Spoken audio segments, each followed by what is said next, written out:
Hello students, I hope इसके पहले जो वीडियो मैंने डाला था उसमें कोई डाउट नहीं है। तो हम अब आगे बढ़ते हैं। अब शुरुआत करते हैं जो एक्चुअल जो मेन कॉन्सेप्ट और मेन टॉपिक्स है लेसन की, उसको पढ़ने की हम शुरुआत करते हैं। तो आपने देखा होगा कि यहाँ पर बहुत सारी चीज़ें लिखी हुई है, जैसे कि हर्बेरियम लिखा है, फिर बोटैनिकल गार्डन्स लिखा है, म्यूज़ियम्स लिखे हैं, ज़ूलॉजिकल पार्क लिखा है, की लिखा है, बायोडाइवर्सिटी पार्क्स लिखे हैं। तो ये सब एक्चुअल में होता क्या है, ये हम वन बाय वन पढ़ेंगे। अच्छा, तो अब ये सब हम पढ़ क्यों रहे हैं? तो सिंपल सा रीज़न इसका ये है कि जो हमारे बायोलॉजिस्ट है वो ये जो डिफरेंट मेथड्स जो मैंने अभी नाम बताए जिनके, ये डिफरेंट मेथड्स का इस्तेमाल करके वो लिविंग वर्ल्ड को स्टडी करने में, आइडेंटिफाई करने में और प्रोटेक्ट करने में यूज़ करते हैं। तो चलो शुरुआत करते हैं हर्बेरियम से। हर्बेरियम को आप द प्लांट स्क्रैप बुक के भी नाम से बोल सकते हो। इसमें ज़्यादा कुछ नहीं रहता, सिर्फ इसमें जो आपके ड्राइड प्लांट्स रहते हैं, उस जो जो आपके प्लांट्स होते हैं उसको ड्राई करके प्रेस करके प्रिजर्व करते हैं और एक शीट ऑफ पेपर पे उसको माउंट कर देते हैं। और हर शीट पे, जिस भी शीट पे आप ये माउंट करते हो, ये स्पेसिमेन को आप माउंट करते हो, उसके बॉटम राइट कॉर्नर पे उसके बारे में डिटेल्स दिया रहता है, वो पर्टिकुलर प्लांट के बारे में डिटेल्स दिया रहता है। जैसे कि आईडी कार्ड, जो आप एक आईडी कार्ड जैसा बना रहता है जो आपको प्लांट का नाम बताता है, वो कहाँ फाउंड किया गया था वो बताता है, किसने फाउंड किया था उसे वो बताता है, और वो कौन से टाइप के एनवायरनमेंट के लिए बना है ये बताता है। अगला आता है म्यूज़ियम। म्यूज़ियम को आप द रेफरेंस हब के नाम से भी जान सकते हो, और म्यूज़ियम तो आप सभी को पता ही है, फिर भी एक जस्ट देने के लिए बता देती हूँ। बेसिकली म्यूज़ियम एक ऐसा प्लेस रहता है जहाँ पर आप सभी प्रिजर्व प्लांट्स और एनिमल्स को स्टोर करके रखते हो स्टडी करने के लिए। अच्छा, अब ये जो म्यूज़ियम्स हैं ये स्टोर करने के लिए काम आता है।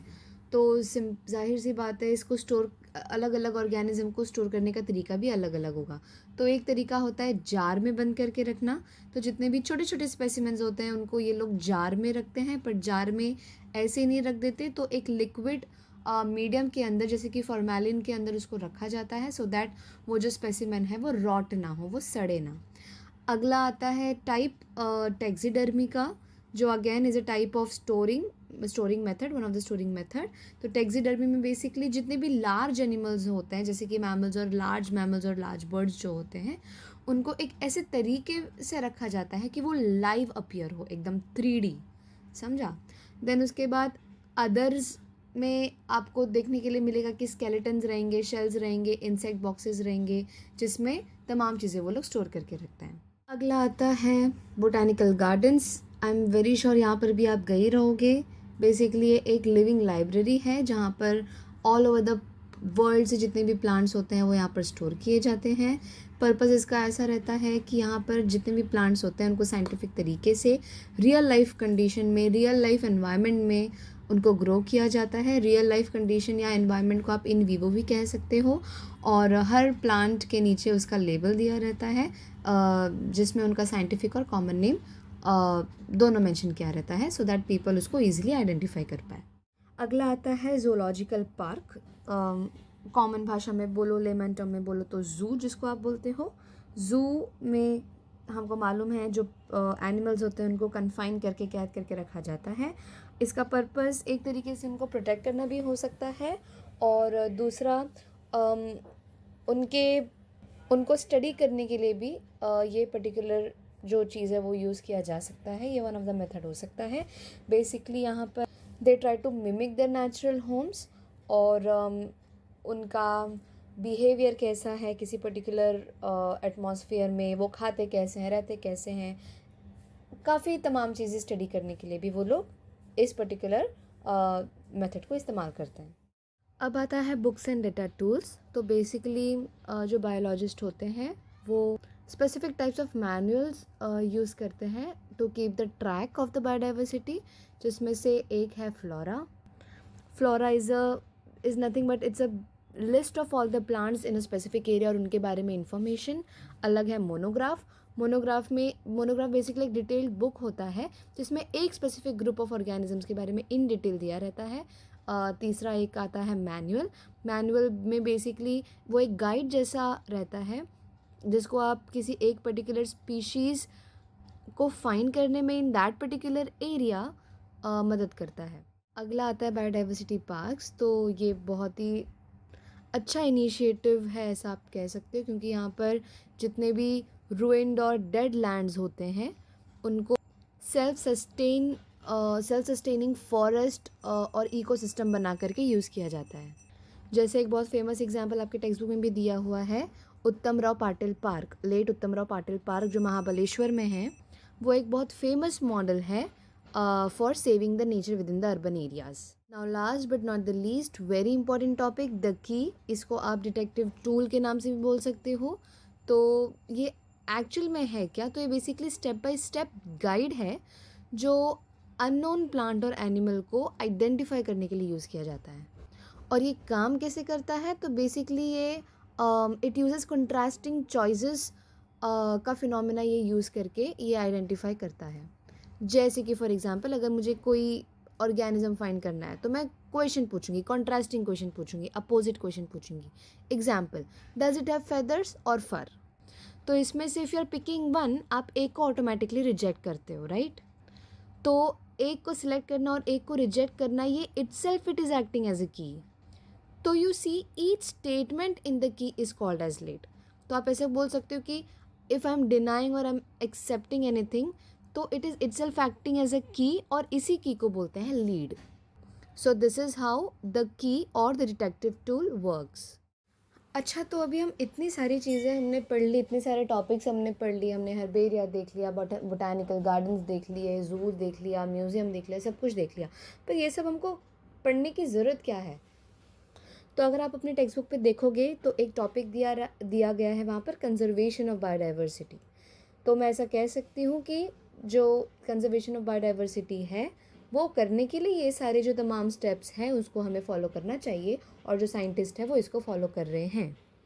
अच्छा, अब again because the topic is given and it is familiar to you people also, तो थोड़ा सा बायोडाइवर्सिटी के बारे में भी देख लेते हैं कि वो होता क्या है। तो biodiversity is nothing but it's a variety in life और वेराइटी ऑफ लाइफ। अगर मान लो आपका कोई इकोसिस्टम है और वहाँ पर अगर डिफरेंट स्पीशीज़ जो हैं वो साथ में रह रहे हैं, तो उसको हम strong biodiversity and healthy biodiversity ऐसा कह सकते हैं। पर अभी जो बायोडाइवर्सिटी है वो डेंजर में है। क्यों डेंजर में है? तो सबसे पहला रीज़न पॉपुलेशन एक्सप्लोजन, मतलब बहुत सारे ह्यूमंस हो गए हैं अर्थ पे, और जाहिर सी बात है कि हम ह्यूमंस हैं, हमको जीना है तो हमको भी स्पेस चाहिए रहने के लिए, और ज़्यादा पॉपुलेशन एक्सप्लोजन मतलब ज़्यादा स्पेस, और ज़्यादा स्पेस अगर हम ले रहे हैं तो ये बायोडाइवर्सिटी कहाँ जाएगी? अगला है ओवर एक्सप्लॉइटेशन। सिंपल सी बात है कि इफ़ ह्यूमंस का पॉपुलेशन बढ़ रहा है तो हमको नेचर से भी हमारी नीड्स भी बढ़ेगी, और ह्यूमंस के बारे में तो आपको मालूम ही है, नीड्स के साथ साथ वो ग्रीडी भी होता है तो उसके वांट्स भी बढ़ेंगे। फॉर एग्ज़ाम्पल फ़िशिंग करना, फॉरेस्ट को कट करना, ये सभी चीज़ों पर जो ह्यूमन है वो निर्भर करने लगेगा। तो अगर आप यहाँ पे टेंडेंसी देखोगे तो ग्रोथ करने की टेंडेंसी जो है, बायोडाइवर्सिटी का जो ग्रोथ का स्पीड है वो कम है, और हमारा कंजम्पशन का जो स्पीड है वो ज़्यादा है। So again it is also one of the major reason for the loss of the biodiversity. अगला आता है कि how do we save them. तो कंजर्वेशन में दो बातें आती है। पहला तो या तो आप स्लो डाउन कर दो आपके वांट्स को, अपने अपने नीड्स को, या तो आप पूरे तरीके से स्टॉप कर दो लॉस को। तो ये करोगे कैसे? तो सिंपल सी बात है कि ओवर एक्सप्लोजन मत करो, और instead of moving animals to zoo, उनके नेचुरल हैबिटेट से उनको आर्टिफिशियल हैबिटेट में लेकर जाने से बेहतर है कि उनके नेचुरल हैबिटेट्स को ही आप कंजर्व कर दो।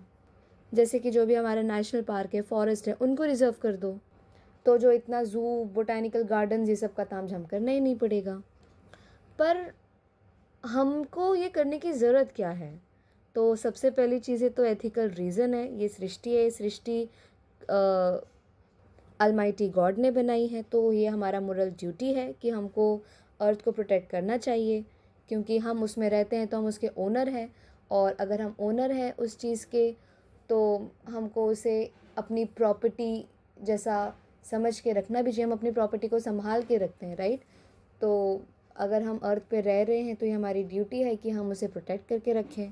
और दूसरा रीज़न तो हमारा खुद का निजी स्वार्थ है कि हमको इस पर्टिकुलर अर्थ पे सर्वाइव करना है, तो हम अपना नहीं चला सकते, तो हमको दोनों तरफ का देखना पड़ेगा, राइट। हमको रहना है तो हिसाब से रहना पड़ेगा, क्योंकि हमारा सर्वाइवल का नीड है। And if you see in a bigger picture, तो जो नेचर होता है it is like a giant web, और अगर हम वेब के एक थ्रेड को इफ़ यू आर पुलिंग, इसका मतलब अगर हम कोई भी एक स्पीशीज़ को अगर हम लूज़ कर रहे हैं, निकाल रहे हैं, उसका लॉस होने दे रहे हैं, तो पूरा का पूरा जो वेब है वो कैसा हो जाएगा, वो वीक पड़ जाएगा और फिर धीरे धीरे धीरे धीरे टूटने लगेगा। तो इसीलिए हम ये बड़ी मिस्टेक करें ही ना, तो ये जो बाकी सारी कॉम्प्लिकेशंस है वो होंगी भी नहीं। तो with this we come to an end of the chapter the living world. Hope you like the video, और आगे चल कर के हम अगला लेसन स्टार्ट करेंगे बहुत जल्द। मैं इसके नोट्स अपलोड कर दूँगी, and do share this with your friends. Like करो, कुछ डाउट है तो कमेंट करो, and then will be on touch, right. तो take care, happy learning, thank you.